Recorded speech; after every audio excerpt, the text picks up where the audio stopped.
Indonesia secara resmi memegang presidensi G20 selama setahun penuh, yaitu mulai 1 Desember 2021 hingga KTT G20 pada November 2022. Hal itu sekaligus menjadikan Indonesia sebagai negara berkembang pertama yang menjadi tuan rumah G20. Saya akan menjelaskan kepada Anda apa sih keuntungan Indonesia memegang presidensi G20 hingga tantangan yang harus dihadapi dalam presidensi G20 Indonesia 2022. Recover Together, Recover Stronger. Kita lihat di slide yang pertama. Forum G20 merupakan wadah strategis bagi sejumlah negara di dunia untuk menentukan arah kebijakan ekonomi global. G20 memiliki nilai strategis karena terdiri dari negara-negara yang menguasai 85% total produk domestik bruto dunia, berkontribusi terhadap 79% perdagangan global, dan memiliki 65% dari jumlah total penduduk dunia. Indonesia bergabung sebagai anggota G20 sejak tahun 1999. Sejumlah pertimbangan menjadi dasar dilibatkannya Indonesia ke dalam forum G20. Di antaranya pengalaman mengatasi krisis ekonomi di Asia akhir tahun 1990-an, resiliensi Indonesia dalam menghadapi tekanan krisis ekonomi global di tahun 2008. Posisi Indonesia sebagai negara demokrasi terbesar ketiga di dunia, negara dengan jumlah populasi terbanyak keempat, serta sebagai pemimpin di ASEAN. Pada KTT G20 ke-15 di Riyadh, Arab Saudi pada 22 November 2020, Indonesia ditetapkan menjadi presiden G20 untuk tahun 2022. Kita ke slide berikutnya. Ya, kita lihat seperti apa sih manfaatnya. Ya, ada dua sisi yang harus diperhatikan ketika menilai manfaat yang kita peroleh dari presidensi G20, yaitu manfaat untuk kita dan manfaat bagi lingkup global. Kita perlu melihat manfaat itu dari konteks how we can take dan how we can give. How we can take ini mencakup sebuah konsep yang non-ekonomik. Dalam forum G20 terdapat jalur atau yang biasa disebut dengan tracks, yaitu Sherpa Tracks dan Finance Track. Selain itu terdapat pula engagement groups yang melibatkan banyak sekali events di luar track. Event-event ini pelaksanaannya dilakukan secara virtual, fisik maupun hybrid. Dari penyelenggaraan event-event tersebut terdapat kunjungan dari para delegasi. Hal ini berdampak positif terhadap perekonomian Indonesia khususnya dalam jangka pendek. Berdasarkan perhitungan dari LPEM FEB UI, potensi atas total manfaat yang kita peroleh diperkirakan mencapai 7,4 triliun rupiah dan peningkatan 33.000 tenaga kerja baru di berbagai sektor. Dari sisi keanggotaan, Indonesia merupakan satu-satunya wakil G20 di Asia Tenggara dengan besaran kue ekonomi di atas 1 triliun dolar. Kondisi ini menjadikan Indonesia sebagai sebuah negara berkembang yang dikategorikan well respected.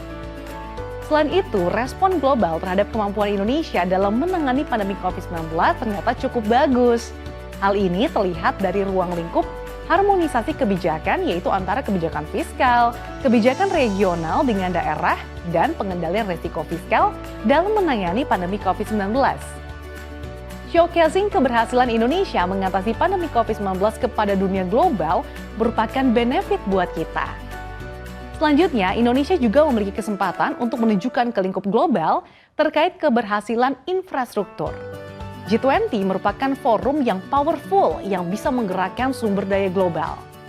Pada saat sebuah konsensus dalam forum G20 disepakati dan dipublikasikan, maka sumber daya global bisa bergerak karena negara-negara donor yang besar tergabung dalam G20. Indonesia sebagai negara emerging membawakan suara negara-negara emerging dan juga low income ke forum G20. Misalnya terkait debt distress dan vulnerability. Banyak negara-negara yang terlilit utang dan juga bangkrut. Disinilah kontribusi kita kepada komunitas global. Selain itu, Indonesia juga di-respect karena membantu pembahasan restrukturisasi di negara-negara lain. Kita lihat lagi di slide berikutnya. Ya, tema G20, Recover Together, Recover Stronger, memiliki beberapa pilar. Pilar pertama, untuk Recover Together, Recover Stronger, adalah Indonesia ingin mendorong dan mempromosikan produktivitas. Karena sebagai negara berkembang, Indonesia ingin segera pulih dari pandemi. Untuk pemulihan lebih cepat, produktivitas perlu segera didorong. Pilar kedua, Untuk negara-negara yang terdampak pandemi, kita harus mengembangkan sistem resiliensi dan juga stabilitas. Pemulihan tidak dapat berjalan cepat apabila tidak ada resiliensi dan stabilitas. Pilar ketiga, bagaimana setelah produktivitas meningkat, kita cukup resilient, kita bisa stabil secara makro dan finansial. Nah, kita mendorong agar inklusivitas dalam pertumbuhan ekonomi dapat tercapai. Karena at the end of the day, kesejahteraan itu diukurnya dari pertumbuhan ekonomi. Nah, ketiga pilar ini diramu dalam satu tema, yaitu Recover Together, Recover Stronger. Jika kita dalami lagi, Recover Together ini menggambarkan kebijakan dalam konteks jangka pendek untuk pemulihan dari kondisi pandemi. Yang penting pulih dulu saja, tapi semangatnya adalah bersama-sama pemulihannya. Recover Stronger itu bisa diartikan sebagai pemulihan dalam jangka panjang. Tema besar tersebut disusun juga diwarnai oleh kondisi yang challenging. For the first time in the history, presidensi Indonesia di Forum G20 ini merupakan presidensi pertama yang menghadapi dua krisis sekaligus, yaitu krisis yang terjadi karena pandemi dan krisis geopolitik. Tema Recover Together, Recover Stronger ini kita komunikasikan agar kita pulih bersama dan lebih kuat. Di sini upaya kita sebagai presidensi, kita untuk meyakinkan semua anggota G20 untuk duduk bersama, berdialog dan juga memecahkan masalah global bersama-sama. Kalau tantangan tersebut kita hadapi sendiri, kita tidak mungkin bisa menyelesaikannya. Kita lihat di slide berikutnya seperti apa sih alur kerja dari Forum G20. Ya, dalam forum pertemuan G20 ini berlangsung dua jalur, yaitu Finance Track yang membahas isu-isu di bidang ekonomi, keuangan, fiskal dan moneter, serta Sherpa Track yang membicarakan isu-isu ekonomi non-keuangan. Terkait Finance Track, apa yang akan dibahas dalam presidensi G20 ini sih? Nah, untuk Finance Track ini diampu oleh Kementerian Keuangan dan Bank Indonesia. Pembahasannya berfokus pada isu makroekonomi, fiskal, moneter, dan sektor keuangan. Terdapat 6 agenda prioritas Finance Track dalam presidensi G20 2022. Yang pertama adalah Exit Strategy, yaitu koordinasi pemulihan ekonomi jangka pendek.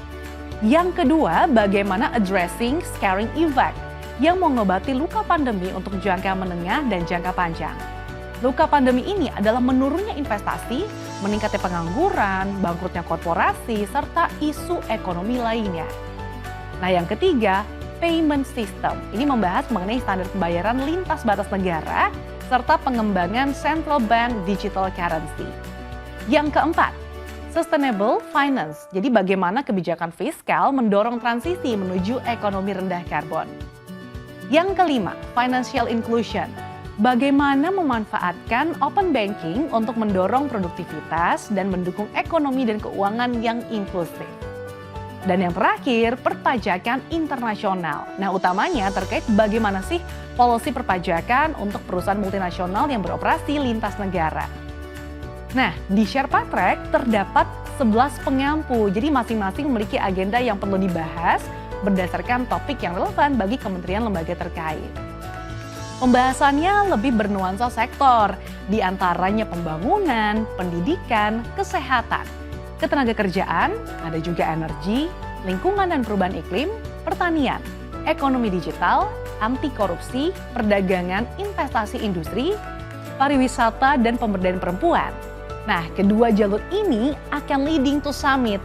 Jadi nanti akan ada suatu dokumen Leaders Declaration. Nah, kedua jalur ini masing-masing mengeluarkan dokumen komunike. Nah, namun komunike yang di Finance Track lah yang bisa menggerakkan sumber daya global. Kalau komunike dari Sherpa Track ini harus masuk ke Leaders Declaration dalam KTT untuk bisa menggerakkan sumber daya global. Sebagai presidensi G20, Indonesia mengatur pembahasan agenda-agenda global ini. Kita ke slide berikutnya lagi. Ya, infrastruktur ini merupakan salah satu agenda yang dibahas dalam forum G20. Dalam Infrastructure Working Group Meeting terdapat beberapa isu strategis yang dibahas, antara lain infrastruktur berkelanjutan, infrastruktur inklusif, infrastruktur digital, infrastruktur transformatif pasca pandemi COVID-19. Apa sih pesan utama yang menjadi narasi presidensi G20 terkait infrastruktur? Jadi terdapat beberapa hal yang perlu diingat terkait infrastruktur. Yang pertama, infrastruktur merupakan salah satu driver pertumbuhan ekonomi. Oleh karena itu, negara-negara maju mendorong pembangunan infrastruktur, khususnya di negara berkembang.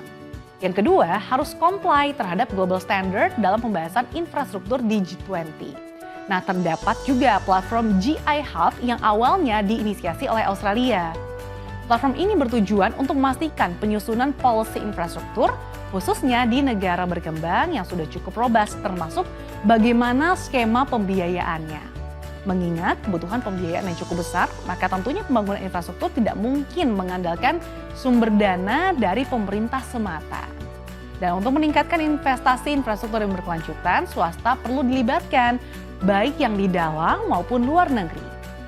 Saat ini salah satu yang juga cukup intens dibahas dalam Infrastructure Working Group adalah terkait infrastruktur digital dan penggunaan teknologi. Misalnya infrastruktur kesehatan masa depan dan infrastruktur di bidang pendidikan. Ada social inclusion-nya dan harus pakai teknologi, tidak bisa pakai manual lagi. Ya, dalam konteks inilah private sector participation dalam pembangunan ini menjadi keyword dalam pembangunan infrastruktur. Lalu apa saja sih tantangan Indonesia dalam merangkul negara G20? Ya, Indonesia sebagai negara yang berdaulat memiliki mandat konstitusi berdasarkan pembukaan Undang-Undang 1945 pada alinea keempat, yaitu untuk melaksanakan ketertiban dunia yang berdasarkan kemerdekaan, perdamaian abadi, dan keadilan sosial. Ini sebenarnya basis bahwa suatu negara sebesar apapun tidak akan bisa bekerja sendiri. Indonesia merupakan satu-satunya negara yang memiliki policy luar negeri non-blok dan bebas aktif. Indonesia juga merupakan satu-satunya wakil dari Asia Tenggara dan sebagai emerging country, sehingga Indonesia diharapkan akan membawakan suara emerging dan juga low income country. Salah satu tantangan yang dihadapi Indonesia adalah ketika terjadi perang Ukraina dan Rusia pada 24 Februari 2022 lalu. Indonesia mendapatkan tekanan dari beberapa negara di G20 untuk tidak mengundang Rusia karena Indonesia memiliki diskresi untuk mengundang atau tidak mengundang anggota G20. Namun demikian, Indonesia menyampaikan bahwa Indonesia memiliki 3 prinsip. Nah, prinsip yang pertama, sebagai Presiden G20 Indonesia ingin menjaga komitmen dan juga integritas G20 sebagai suatu kesatuan, sehingga statusnya adalah full membership G20.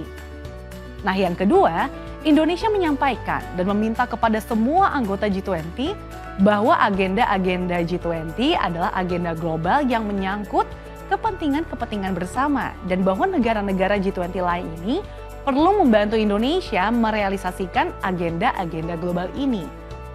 Dan yang terakhir, Indonesia meminta semua members untuk hadir karena pada dasarnya 19 negara dan Uni Eropa inilah yang menunjuk kita sebagai presidensi dan tuan rumah G20. Dengan ketiga prinsip tersebut, tidak semua anggota dapat menerima posisi Indonesia. Namun mereka dapat memahami sepenuhnya bahwa posisi yang diambil Indonesia adalah posisi terbaik yang bisa dilakukan. Adapun dasar pemikiran atau fundamental reason dari posisi ini adalah bagaimana mengelola resiko global. Indonesia harus melihat secara menyeluruh dan dari berbagai sisi untuk bisa mengelola dan mengatasi permasalahan ini.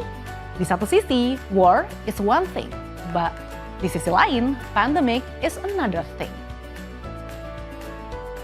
Ya, demikian informasinya, kembali ke Anda, Safira Wardoyo.